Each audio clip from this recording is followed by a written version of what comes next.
بسم اللہ الرحمن الرحیم يصلح لكم أعمالكم ويغفر لكم ذنوبكم ومن يطع الله ورسوله فقد فاز فوزا عظيما. قال الله تعالى في موضع آخر: وآتوهم من مال الله الذي آتاكم. وقال النبي صلى الله عليه وسلم: ما نقصت صدقة من مال. رواہ مسلم. تمام قسم کی تعریفات، بڑائی، کبریائی، تکبر، جلال، حمد و ثنا صرف اور صرف اللہ وحدہ لا شریک کے لیے لائق اور مناسب ہے. درود و سلام نازل ہوں تمام انبیاء کرام پر، تمام رسولوں پر، خصوصاً ہمارے اور آپ کے آخری حبیب جناب محمد رسول اللہ صلی اللہ علیہ وسلم کی ذات اقدس پر. اللہم صلی علی محمد وعلی آل محمد کما صلیت علی ابراہیم وعلی آل ابراہیم انکا حمید مجید.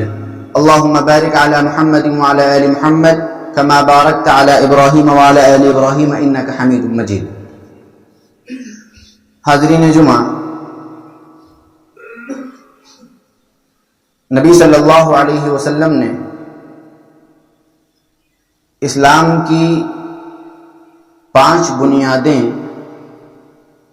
مسلمانوں کو دی ہیں. صحیح بخاری اور صحیح مسلم کی روایت کے مطابق عبداللہ بن عمر رضی اللہ عنہ فرماتے ہیں کہ نبی صلی اللہ علیہ وسلم نے ارشاد فرمایا: بنی الاسلام علی 5. اسلام کی 5 بنیادیں ہیں.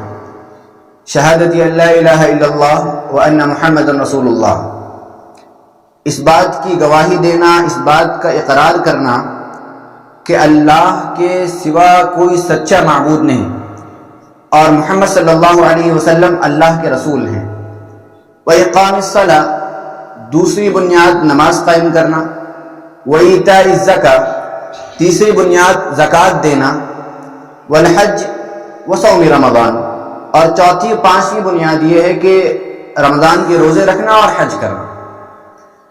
ان 5 بنیادوں میں توحید کا اقرار سب سے اول ہے کہ اللہ رب العالمین کی توحید میں کسی کو شریک نہ کیا جائے، اور یہی اعمال کے قبول ہونے کی بنیاد ہے. اگر انسان کے پاس عقیدہ اس کا صحیح نہیں ہے، ایمان صحیح نہیں ہے، توحید اس کی پختہ نہیں ہے، تو آگے آنے والی چاروں عبادتیں اللہ رب العالمین کی قابل قبول نہیں. نماز قائم کرنا، ہم لوگ نماز قائم کرتے ہیں، اور زکوٰۃ دینا. جس طرح نماز ایک اجتماعی عبادت ہے، سب کو جمع ہو کر کرنی پڑتی ہے، ویسے ہی ایک زکوٰۃ دینا بھی حقوق العباد سے اس کا تعلق ہے. آپ قرآن کریم پڑھ جائیں، اکثر جگہ آپ کو نماز قائم کرنے کے ساتھ ساتھ زکوٰۃ دینے کا حکم بھی ملے گا. اور دونوں کی حکمت یہ ہے کہ ایک کا تعلق اللہ کے حق سے ہے، یعنی نماز یہ اللہ کا حق ہے، اور ایک کا تعلق بندوں کے حق سے ہے. تو جہاں ہمیں اللہ کے ساتھ احسان کرنا ہے، اور اللہ کے ساتھ احسان کا مطلب یہ ہے کہ اس کی صحیح طور پر عبادت کرنا ہے، وہی اس اللہ نے ہمیں بندوں کے ساتھ احسان کرنے کا حکم دیا جو کہ زکوٰۃ کی شکل میں ہے. سامعین، زکوٰۃ کی اہمیت کا اندازہ آپ اس بات سے لگائیں کہ قرآن کریم میں نماز کے ساتھ اس کا ذکر ہوا ہے. زکوٰۃ کی اہمیت کا اندازہ اس بات سے لگائیں کہ ابو بکر صدیق رضی اللہ تعالی عنہ نے اپنے دور خلافت میں تقریباً 2.5 سال وہ خلیفہ رہے. ان کے دور میں کچھ لوگوں نے زکوٰۃ دینے سے انکار کر دیا کہ ہم اسلام کے سارے فرائض پر عمل کریں گے، زکوٰۃ نہیں دیں گے. یہ مال سے محبت تھی، بہت سے لوگ مال کی محبت میں مال خرچ کرنا نہیں چاہتے، تو انہوں نے کہا کہ ہم زکوٰۃ نہیں دیں گے. حضرت ابو بکر رضی اللہ تعالیٰ عنہ نے کہا کہ میں ان سے جہاد کروں گا. صحابہ کرام میں اختلاف ہو گیا کہ اے ابو بکر صدیق رضی اللہ تعالیٰ عنہ، یہ لوگ تو اللہ کے رسول کو مانتے ہیں، اللہ کے توحید کا اقرار کرتے ہیں، نمازیں قائم کرتے ہیں، آپ ان سے جہاد کیسے کریں گے؟ انہوں نے کہا کہ اگر یہ اللہ کے رسول کے دور میں اونٹ کے گلے میں پڑنے والی رسی جو دیا کرتے تھے اگر وہ آج اس رسی کو بھی نہیں دیں گے تو میں ان سے جہاد کروں گا. آج یہ زکوٰۃ دینے سے انکار کر رہے ہیں, کل یہ نماز کا انکار کر دیں گے, پرسوں یہ حج کا انکار کر دیں گے. ایسے دھیرے دھیرے اسلام کی بنیادوں کو ڈھاتے چلے جائیں گے اور ہمیں معلوم بھی نہیں ہوگا. تو آپ غور کریں, اس وقت ابو بکر صدیق رضی اللہ تعالی عنہ نے جو فیصلہ کیا, صحابہ کرام نے اس پر عمل کیا اور ان سے جہاد کیا گیا جنہوں نے زکوٰۃ دینے سے انکار کیا. تو زکوٰۃ کی اہمیت کا اندازہ اس بات سے لگائیں. سمجھیں, زکوٰۃ کتنی خوبصورت چیز ہے. یہ جو تیسرا رکن ہے اسلام کا, آپ اس کے معنی میں غور کر لیں, آپ اس کی اہمیت خود سمجھ جائیں گے. زکوٰۃ کے دو معنی بیان کیے جاتے ہیں. ایک معنی اضافے کا ہے, بڑھوتری کا ہے, بڑھنے کا, اور ایک معنی پاکی اور صفائی کا ہے. زکوٰۃ کا معنی بڑھنا ہے. یہ انسانی عقل میں نہیں آتی بات کہ انسان مال خرچ کرے اور وہ بڑھ جائے. یہ اللہ رب العالمین کا فارمولہ ہے کہ وہ اللہ رب العالمین نے حکم دیا بندوں کو, وَآتُوهُم مِّن مَّالِ اللَّهِ, اللہ کے مال میں سے خرچ کرو. میں ابھی اس پر بھی گفتگو کروں گا. نبی صلی اللہ علیہ وسلم نے صحیح مسلم کی روایت کے مطابق, ابو ہریرہ رضی اللہ تعالیٰ عنہ راوی ہیں, آپ فرماتے ہیں کہ نبی صلی اللہ علیہ وسلم نے فرمایا, مَا نَقَصَتْ صَدَقَةٌ مِّن مَّالٍ, کبھی ایسا نہیں ہوا کہ صدقے سے مال کم ہوا. صدقہ کبھی مال کم نہیں کرتا. صدقے سے کبھی مال میں کمی نہیں آتی. صدقہ مال میں اضافہ کرتا ہے. اب اس کا کیا مطلب ہے؟ ایک مطلب تو یہ ہے کہ صدقے سے مال میں برکت پیدا ہوتی ہے. بظاہر ہمیں کوانٹٹی کم دکھتی ہے کہ مال ہمارے پاس 100 روپے تھا, ہم نے 50 روپے خرچ کر دی, کم ہو گیا. لیکن وہ 50 روپے جو آپ کے پاس بچے ہیں وہ آپ کے لیے 100 سے زیادہ مفید بن جائیں گے. اللہ رب العالمین آپ کے لیے کم مال میں برکت پیدا کر دے گا. ایک تو یہ معنی ہوا. ایک معنی یہ ہے کہ حقیقت میں اللہ رب العالمین صدقے سے مال میں اضافہ فرماتا ہے. نبی صلی اللہ علیہ وسلم نے صحیح بخاری اور صحیح مسلم کی روایت کے مطابق, راوی حدیث حضرت ابو ہریرہ رضی اللہ تعالیٰ عنہ فرماتے ہیں کہ نبی صلی اللہ علیہ وسلم نے فرمایا, ما من یوم یصبح العباد فیہ الا ملکان ینزلان, ہر دن صبح کے وقت اللہ رب العالمین کی طرف سے 2 فرشتے زمین پر اترتے ہیں. قال احدهما اللهم اعطي منفقا خلفا, ان میں سے ایک کہتا ہے کہ اے اللہ, جو تیرے راستے میں مال خرچ کرے تو اس کے مال میں اضافہ فرما. اور دوسرا کہتا ہے اللهم اعطي ممسكا خلفا, اے اللہ جو مال کو روک کے رکھنے والا ہے, جس نے اپنی تجوریوں کے تالے بند کر رکھے ہیں, جس نے اپنی جیب پر ہاتھ تھامے رکھا ہے, اس کے مال کو تو ضائع کر دے. اور یہ اللہ رب العالمین کے کون سے بندے دعا کر رہے ہیں؟ یہ فرشتے دعا کر رہے ہیں جو کبھی اللہ کی نافرمانی نہیں کرتے, جو ہمیشہ اللہ رب العالمین کی عبادت میں لگے ہوئے ہیں. یسبحون اللیل والنہار لا یفترون, یہ دن اور رات اللہ کی پاکی بیان کرنے والی مخلوق ہے جو کبھی پاکی بیان کرنے سے تھکتی نہیں. اتنی اہم مخلوق اللہ رب العالمین سے دعا کرے کہ اللہ مال خرچ کرنے والے کے مال میں اضافہ فرما, اور جو مال کو روک کے رکھنے والا ہے اس کے مال کو تو تباہ کر دے.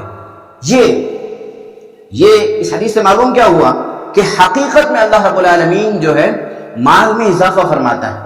ایک معنی اس کا یہ بھی ہے کہ انسان خرچ کرتا ہے تھوڑا, اللہ رب العالمین اس کو ثواب بہت زیادہ دیتا ہے, اس کے اجر و ثواب میں اضافہ فرما دیتا ہے. جیسا کہ سورہ نساء کی, سورہ بقرہ کی آیت میں اللہ رب العالمین نے ارشاد فرمایا, مثل الذین ينفقون اموالهم فی سبیل اللہ کمثل حبہ, وہ لوگ, ان لوگوں کی مثال جو اللہ کے راستے میں اپنا مال خرچ کرتے ہیں, ان کی مثال کیسے ہے؟ کمثل حبۃ, ان کی مثال ایک دانے کی طرح ہے. انبتت 7 سنابل, آپ ایک دانہ بو دیں زمین کے اندر, اس سے بالی نکل آتی. کھیتی کرنے والے کسان جو ہوتے ہیں وہ دانہ زمین میں بوتے ہیں, اس سے بالی نکل آتی. انبتت 7 سنابل, ایک دانہ 7 بالیاں اگاتا ہے. فی کل سنبلۃ 100 حبہ, اور ہر بالی کے اندر 100 دانے ہوتے ہیں. یعنی ایک دانہ زمین میں بویا تو 7 بالیاں نکلی, اور ہر بالی میں 100 دانے, یعنی 700 دانے. واللہ یضاعف لمن یشاء, اور اللہ جس کے لیے چاہتا ہے اور اضافہ کر دیتا ہے. کیا مطلب؟ انسان اللہ کے راستے میں 1 روپیہ خرچ کرے, یہ ایک دانے کی طرح ہے. آپ دانہ زمین میں بوئیں، وہ دانہ بالیاں نکالتا ہے اور اس بالی کے اندر 100 دانے ہوتے ہیں، تو ایک روپیہ اگر انسان اللہ کے راستے میں خرچ کرتا ہے تو اللہ رب العالمین اس کا ثواب 700 گنا تک بڑھا دیتا ہے، اور 700 سے بھی زیادہ کر سکتا ہے۔ واللہ یضاعف لمن یشاء، اللہ جس کے لیے چاہتا ہے اور اضافہ کر دیتا ہے اور ثواب بڑھا دیتا ہے، یہ اس دانے کی طرح ہے۔ لیکن یہ کب ہوگا؟ جب انسان کی نیت خالص ہو۔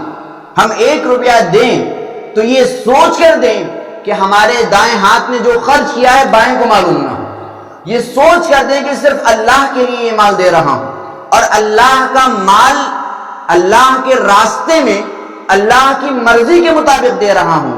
اگر یہ سوچ ہماری رہے گی، یہ اخلاص ہمارا رہے گا، یہ نیتوں کا خلوص اگر ہمارا رہے گا تو ہمارا 1 روپیہ بھی 700 گنا سے زیادہ کر دیا جائے گا، اور یہ اخلاص اگر ہمارے یہاں نہیں رہے تو ہم 7 کروڑ بھی خرچ کر دیں تو وہ باطل، وہ اللہ کی راہ میں قابل قبول نہیں۔ انہی آیتوں میں اللہ رب العالمین نے آگے فرمایا یا ایھا الذین آمنوا لا تبطلوا صدقاتکم بالمن والاذی، اے مومنو یاد رکھو تم اتنی محنت کر کے مال کما رہے ہو اور مال سے محبت ہونے کے باوجود مال خرچ بھی کر رہے ہو، لیکن یہ کتنے گھاٹے کا سودا ہوگا، کتنے خسارے کا سودا ہوگا کہ تم مال خرچ بھی کرو اور تمہارا مال قبول نہ ہو۔ تو یاد رکھو لا تبطلوا صدقاتکم، اپنے صدقوں کو خراب نہ کر دینا، باطل نہ کر دینا، ضائع نہ کر دینا۔ کیسے؟ بالمن، احسان جتلا کر، والاذی، اور تکلیف دے کر۔ آپ صلی اللہ علیہ وسلم نے بھی انسان کو خالص نیت کے ساتھ مال خرچ کرنے کا حکم دیا ہے، تعلیم دی ہے، اور یہی قرآن بھی چاہتا ہے کہ انسان خالص اللہ رب العالمین کی رضا کے لیے مال خرچ کرے۔ سامعین، اس مال کے بارے میں شاید ہمارے ذہنوں میں یہ سوچ کار فرما ہو۔ اچھا، اس سے پہلے ایک بات میں اور بتا دوں آپ کو، زکوٰۃ کا جو دوسرا معنی ہے پاکی اور صفائی کا، ایک معنی تو ہے بڑھنے کا، مال بڑھتا ہے، حقیقت میں مال بڑھتا ہے۔ آپ ایک راستے میں خرچ کرتے ہیں، اللہ رب العالمین کئی راستوں سے آپ کو مال واپس لوٹا دیتا ہے۔ یہ اللہ رب العالمین کی رحمت ہے کہ آپ نے ایک راستے میں خرچ کیا، اللہ رب العالمین نے مال کمانے کے 5 راستے آپ کے لیے کھول دیے، مال لوٹ کر آپ کے پاس آیا، لیکن وہ کتنا مفید بن گیا ہمارے لیے کہ ہم خرچ کریں اور اللہ رب العالمین وہ مال ہمیں لوٹا دیں، اور ثواب کے طور پر وہی مال جو ہم نے خرچ کیا وہ ہم تک لوٹ کر بھی آ گیا اور ہمارے نامہ اعمال میں وہ لکھ بھی گیا۔ یہ کتنا بہترین سودا ہے۔ سامعین، دوسرا معنی جو زکوٰۃ کا ہے وہ پاکی اور صفائی کا ہے، کہ جب انسان اپنا مال خرچ کرتا ہے تو وہ مال اس کا پاک صاف ہو جاتا ہے۔ اس کا کیا مطلب ہے؟ مال کے صاف ہونے کا کیا مطلب ہے؟ انسان یہ کوشش کرتا ہے کہ میں حلال طریقے سے مال کماؤں، اس کی نیت بھی ہوتی ہے، وہ اعمال بھی کرتا ہے، لیکن بسا اوقات ایسا ہوتا ہے کہ لا علمی میں، انجانے میں کبھی کوئی حرام مال اس کے پاس آ گیا، یا کسی کا حق اس نے لے لیا اور اسے معلوم نہیں چلا، وہ جان نہیں پایا لا علمی میں۔ تو اب اس مال کا کیا ہو جو لا علمی میں، انجانے میں اس کے پاس آ گیا؟ نبی صلی اللہ علیہ وسلم نے اور اللہ رب العالمین نے فرمایا کہ تم اگر زکوٰۃ دیتے ہو تو یہ زکوٰۃ دینا تمہارے اس حرام مال کو حلال کر دیتا ہے۔ کون سا حرام؟ جو جانتے بوجھتے کمایا وہ نہیں، جو انجانے میں تمہارے پاس آ گیا ہے، تمہیں علم نہیں۔ اس سے کوئی یہ نہ سمجھے کہ جو ہمارے پاس حرام ہم نے کمایا ہے، جانتے بوجھتے شاید زکوٰۃ سے وہ مال بھی حلال ہو جائے گا، نہیں، وہ حلال نہیں ہوگا۔ وہ حرام مال حلال ہو جائے گا جو انسان انجانے میں اس کے پاس آ گیا اور اسے علم بھی نہیں۔ تو یہ صدقہ دینا، یہ زکوٰۃ دینا مال کو صاف کر دیتا ہے۔ اور یاد رکھیں، حلال مال جب انسان کماتا ہے تو اللہ کی طرف سے اسے نیک عمل کرنے کی توفیق ملتی ہے۔ یاد رکھیے گا، عمل اور حلال مال، ان دونوں کا آپس میں بہت گہرا تعلق ہے۔ آپ غور کریں، سماج میں اتنی بے عملی جو بڑھتی جا رہی ہے، لوگ نمازیں پڑھنے کے لیے تیار نہیں، لوگ روزے رکھنے کے لیے تیار نہیں، لوگ حج کرنے کے لیے تیار نہیں ہیں، لوگ اسلام کی بنیادوں پر چلنے کے لیے تیار نہیں. کیوں؟ کیونکہ ان کے مال میں کمیاں ہیں. کل جسد نبت من سحت فالنار اولی بہ. نبی صلی اللہ علیہ وسلم نے فرمایا ہر وہ جسم جو حرام کی کمائی سے پلے گا اور حرام کی کمائی سے بڑھے گا جہنم کا مستحق ہے. آگ اس کو نہیں چھوڑے گی اگر انسان حرام کی کمائی پہ پلا بڑھا ہو. اور یاد رکھیں صحیح مسلم اور صحیح بخاری کی روایت میں نبی صلی اللہ علیہ وسلم نے حکم دیا ہے لوگوں کو ایھا الناس، اے لوگوں یاد رکھو ان اللہ طیب لا يقبل الا طیبا. اللہ پاک ہے اور پاک کو قبول فرماتا ہے، پاک چیز کو قبول فرماتا ہے. اور آپ نے آگے فرمایا کہ اللہ نے اپنے رسولوں کو حکم دیا یا ایھا الرسل کلوا من الطیبات واعملوا صالحا. اے رسولوں پاکیزہ چیزیں کھاؤ اور نیک عمل کرو. کہ دو چیزیں ایک ساتھ، رزق حسن، رزق حلال کھانے کے ساتھ ساتھ نیک عمل کرنے کا حکم. کیا معلوم ہوا کہ اگر انسان کے پاس حلال روزی نہیں ہے تو اس کو نیک عمل کی توفیق مل جائے ایسا ممکن ہے. اللہ رب العالمین نیک عمل کی توفیق اسی کو دیتا ہے جو حلال کماتا ہے. جو حلال کماتا ہے اللہ رب العالمین نیک عمل کی توفیق اسے دیتا ہے. اب ہم غور کریں ہم میں سے کتنے لوگوں کو نیک عمل کی توفیق مل رہی ہے اور کتنوں کو نہیں مل رہی. اور اگر نہیں مل پا رہی ہے تو ہم غور کریں کہ ہمارے پاس جو رزق آ رہا ہے، جو پیسے آ رہے ہیں وہ کہاں سے آ رہے ہیں. کہیں ایسا تو نہیں کہ اس میں حرام کی ملاوٹ ہو، کہیں ایسا تو نہیں کہ ہمارا سورس آف انکم حرام سے ہو. ہمارے پیٹ میں جو لقمہ جا رہا ہے، ہمارے بچوں کے پیٹ میں جو لقمہ جا رہا ہے، ہمارے خاندان والوں کے پیٹ میں جو لقمہ جا رہا ہے، کہیں ایسا تو نہیں کہ وہ حرام کا لقمہ ہے. اور یاد رکھیں جب تک ہمارے لقمے حلال کے نہیں ہو سکتے ہمیں نیک عمل کی توفیق مل جائے ایسا نہیں. ہمارے اخلاق سدھر جائیں ایسا نہیں. ہم دیندار بن جائیں ایسا ممکن نہیں ہے. ہم حرام کھاتے ہوئے دیندار بن جائیں ایسا کیسے ممکن ہے. نبی صلی اللہ علیہ وسلم نے اسی حدیث میں فرمایا ثم ذکر الرجل، پھر آپ نے ایک آدمی کا ذکر کیا یطیل السفر، جو ایک لمبا سفر کرتا ہے، بہت دور سفر کر کے جاتا ہے. اور آپ کو معلوم ہے کہ مسافر کی دعا قبول ہوتی ہے. نبی صلی اللہ علیہ وسلم نے فرمایا کہ مسافر جب سفر میں ہوتا ہے تو اس کی دعا قبول کی جاتی ہے. آپ نے فرمایا وہ سفر میں نکلتا ہے اشعث اغبرہ، سفر کرنے کی وجہ سے اس کے کپڑے بھی گندے ہو جاتے ہیں، بال بھی گندے ہو جاتے ہیں. پھر کیا ہوتا ہے یمد یدیہ الی السماء، آسمان کی طرف اپنے ہاتھ اٹھاتا ہے. دعا کے آداب میں سے آسمان کی طرف ہاتھ اٹھانا. آپ نے فرمایا آسمان کی طرف ہاتھ اٹھاتا ہے اور کہتا ہے یا ربی یا ربی، اے میرے رب اے میرے رب. آپ نے فرمایا یہ ہاتھ تو اٹھا رہا ہے آسمان کی طرف، مانگ بھی اپنے رب سے رہا ہے، لیکن ومطعمہ حرام، اس کا کھانا حرام کا ہے، ومشربہ حرام، اس کا پینا حرام، وملبسہ حرام، اس کا پہننا اس کا لباس بھی حرام کا ہے، وغذی بالحرام، اور اس کی پرورش بھی حرام سے ہوئی ہے. فأنی یستجاب لذلک، ایسے آدمی کی دعا کیسے قبول ہوگی جب اس کا کھانا پینا اوڑھنا بچھونا سب حرام کا ہو. اللہ رب العالمین کیسے دعاؤں کو قبول فرما لے گا. تو یاد رکھیے دعائیں بھی اس لیے قبول نہیں ہوتی کہ ہمارے مال میں ہمارے رزق میں حرام کی ملاوٹ ہے. یہ تو مال کو حرام زکوٰۃ کا معنی ہوا جو دو معنی ہوئے. ایک معنی یہ ہوا کہ زکوٰۃ کا معنی بڑھنے کا ہے اور دوسرا معنی پاک اور صاف ہونے کا ہے. سامعین زکوٰۃ دینے والا کہیں یہ نہ سوچ لے کہ میں اپنے مال سے زکوٰۃ دے رہا ہوں تو کوئی بڑا کام کر رہا ہوں. اللہ رب العالمین نے قرآن کریم کے اندر مال کو اپنا مال کہا ہے، یعنی یہ مال ہمارا نہیں، یہ اللہ کا مال ہے. وَآتُوهُم مِّن مَّالِ اللَّهِ الَّذِي آتَاكُمْ، اللہ نے فرمایا تم ان کو اللہ کے مال میں سے، تم مال اللہ کے مال میں سے جو مال میں سے خرچ کرو اور ان کو دو. الذی آتاکم، جو مال اللہ نے تمہیں دیا ہے. کیا مطلب ہوا کہ اصل مالک مال کا اللہ ہے. اللہ نے چند دنوں کے لیے بطور امانت یہ مال ہمارے ہاتھوں میں دے دیا ہے اور امانت دے کر اللہ رب العالمین ہمارا امتحان لینا چاہتا ہے. اللہ نے کیا فرمایا یا ایھا الذین آمنوا انفقوا مما رزقناکم، اے وہ لوگوں جو ایمان لائے، خرچ کرو ان میں سے جو ہم نے تمہیں دیا ہے، تمہارا اس میں کوئی کمال نہیں، یہ مال اللہ کا ہے۔ اور اللہ، اب آپ غور کریں، دنیا کے اندر اگر کوئی شخص ہمیں امانت کے طور پر اپنا مال ہمارے پاس رکھوا دے تو ہماری کیا ذمہ داری بنتی ہے؟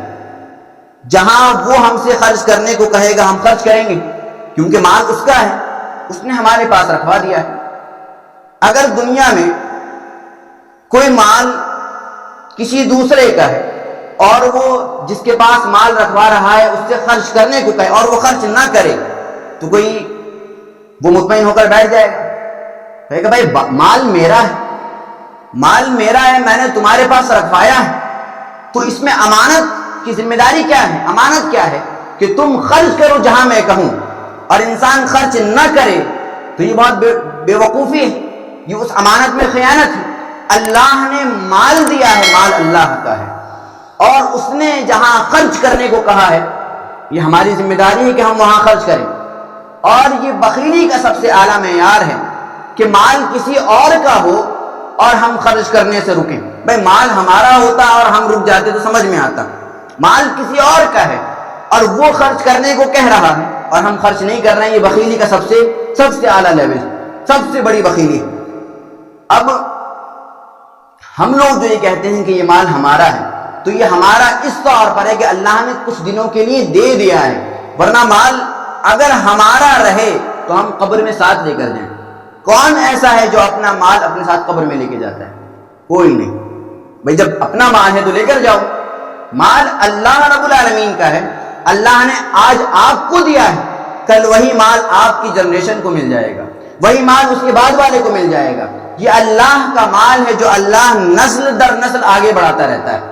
اور کوئی شخص یہ نہ سمجھے کہ میں اگر زکوٰۃ دے رہا ہوں تو میں بہت بڑا احسان کر رہا ہوں، نہیں، وہ اپنے سر سے بوجھ اتار رہا ہے، وہ اپنا ایک فرض ادا کر رہا ہے۔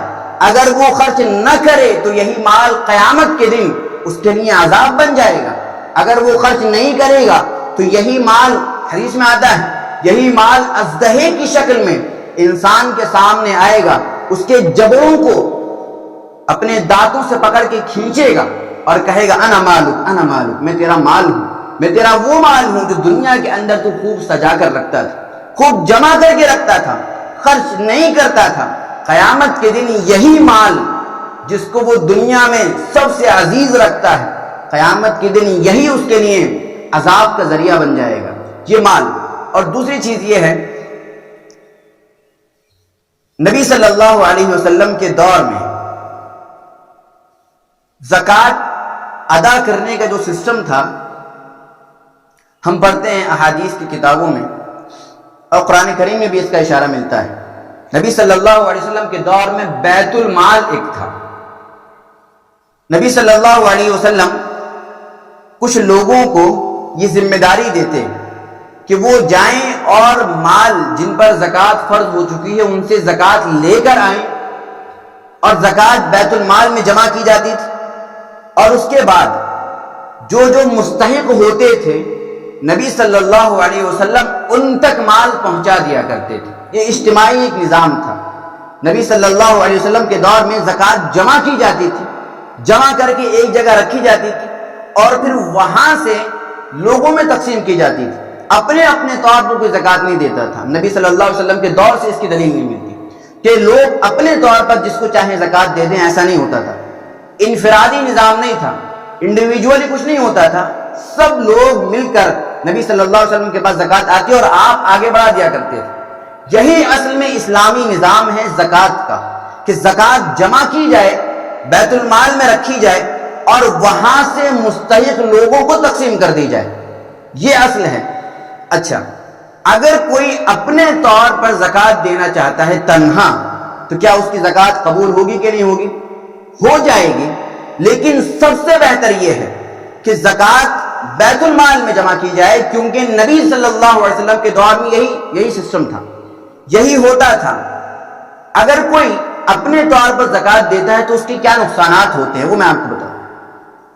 سب سے پہلا نقصان یہ ہوتا ہے کہ ہم جس کو دیتے ہیں زکوٰۃ وہ ہمیں جان رہا ہوتا ہے کہ ہمیں فلاں نے زکوٰۃ دی، اور وہ ایک احسان کے بوجھ تلے دب جاتا ہے کہ فلاں نے، اگر میں کسی کو جا کر زکوٰۃ دے دوں تنے تنہا، تو ایک تو میری نظر میں آ گیا کہ میں نے فلاں کو زکوٰۃ دی، دوسرا اس کی نظر میں آ گیا۔ اب ہوگا کیا کہ بعض دفعہ اس میں ریاکاری کا خدشہ پیدا ہو جاتا ہے۔ انسان دیکھتا ہے کہ میں نے فلاں کو دی، فلاں کو دی، اس میں ریاکاری کا جذبہ اس کے اندر پیدا ہو جاتا ہے کہ میں نے دی۔ اگر وہی شخص اپنا مال بیت المال میں جمع کرے تو اسے معلوم ملے کہ اس نے کس کو دی، اس کی زکوٰۃ کس کے پاس پہنچی، ریاکاری کا خدشہ پیدا نہیں ہوگا۔ اور ریاکاری کے ذریعے زکوٰۃ دینا، مال خرچ کرنا، اللہ رب العالمین نے قرآن میں منع فرما دیا، یا ایھا الذین آمنوا لا تبطلوا صدقاتکم بالمن والأذى کالذی ينفق مالہ رئاء الناس، اپنے مالوں کو ضائع نہ کرنا احسان کے ذریعے اور تکلیف کے ذریعے۔ کیسے؟ کالذی، اس شخص کی طرح جو اپنا مال خرچ کرتا ہے لوگوں کو دکھانے کے لیے، جو اس لیے مال خرچ کرتا ہے کہ لوگ دیکھیں کہ فلاں نے مال خرچ کیا ہے۔ دوسرا نقصان اس کا یہ ہوتا ہے کہ جس کو ہم زکوٰۃ دیتے ہیں وہ احسان تلے دب جاتا ہے، وہ یہ محسوس کرتا ہے کہ بھائی فلاں نے انہوں نے مجھے مال دیا ہے، اب تو ان کی بات ماننا میرے لیے ضروری ہو جائے گا۔ بعض دفعہ انسان اس سے اگر کوئی کام لے گا تو ہو سکتا ہے اس کے کام کی اجرت وہ نہ دے، کیوں؟ کیونکہ وہ یہ سوچ رہا ہوتا ہے کہ میں نے تو اس کو زکوٰۃ دے رکھی، میں اس کے مال کی اجرت کیوں دوں، میں اس کو کیوں اجرت دوں؟ بعض دفعہ اس طرح ہوتا ہے۔ تو اگر کوئی شخص اپنے طور پر زکوٰۃ دیتا ہے تو اس کے چند نقصانات پیدا ہوتے ہیں، لہذا ضرورت ہے کہ انسان یہ کوشش کرے، مسلمانوں کی ذمہ داری ہے کہ وہ اپنا بیت المال بنائیں جہاں مال کو جمع کیا جائے اور جمع کرنے کے بعد مستحق لوگوں تک اس مال کو پہنچایا جائے۔ یہ اصل ذمہ داری ہے مسلمانوں کی۔